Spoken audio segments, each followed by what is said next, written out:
Après l'accident, jour 13. Un détail de l'accident m'est revenu.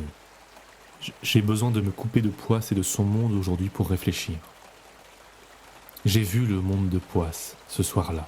Enfin, je l'ai senti, comme je l'ai senti hier et avant-hier, aux frontières de mes sens. J'étais sur la route, le soir est tombé, et je suis passé sous l'arche. Et j'ai senti toutes ces présences autour de moi qui me regardaient. Et une est apparue juste devant moi. J'ai fait une embardée pour l'éviter, et j'ai atterri sur le bas-côté, ou dans le fossé, où la mine m'attendait, où la mine était là, et j'ai sauté. Je n'avais jusque-là pas prêté attention à ce que je ne considérais même pas comme un souvenir, mais soit comme des hallucinations de fièvre post-accident, ou même plus probable... Oui, j'avais dû m'endormir en roulant, j'avais rêvé de ces formes-là et j'ai eu un accident. Mon cerveau a dû choisir cette explication sans me demander mon avis, et je n'y avais pas repensé.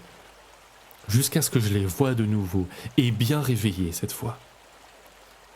Est-ce eux qui m'avaient amené ici ? Leur monde m'avait-il appelé ? Étais-je arrivé ici par hasard ? Les habitants me veulent-ils du mal ? Ou bien, toujours, suis-je mort depuis l'accident, et Poisse n'est en fait que Chantal ou Philippe, un pauvre bougre que je hante sans le savoir ? Autre chose, je sais où j'ai vu le mot Arsinoé, nom que m'avait donné Poisse. C'est le nom du bateau de Myrtille dans le cadre. Mais ce n'est pas tout. Le nom apparaît aussi dans le livre sur la mythologie ancienne, et c'est troublant. Je vous recopie le passage.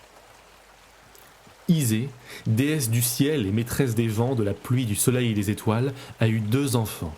Solfride, déesse des secrets, des rêves, des désirs et des ruses, et Arsinoé, le dieu de la chance. Le dieu de la chance. Chance, putain, c'est mon nom. Pourquoi mon nom se retrouve sur le bateau de ma fille ? Et pourquoi Poisse m'appelle comme ça ? Est-ce que Arsinoé et chance sont synonymes dans sa langue ? Et les subtilités sont perdues au cours de la traduction ?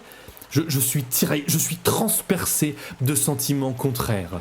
La sensation d'avoir été piégé et en même temps d'être enfin à ma place. Cette sensation de n'y rien comprendre, mais de me poser enfin les bonnes questions. D'être sorti de ma vie, de la vie réelle, d'être mort, et à la fois d'avoir vécu dans un rêve jusqu'à aujourd'hui, de m'être enfin réveillé.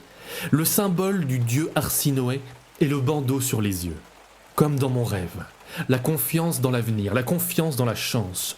Au bord du ravin, je me suis bandé les yeux et... C'est donc apparemment ma sœur, Solfride, qui a créé ces algues hallucinogènes qui poussent au pied de la cabane. Du moins, on les lui attribue.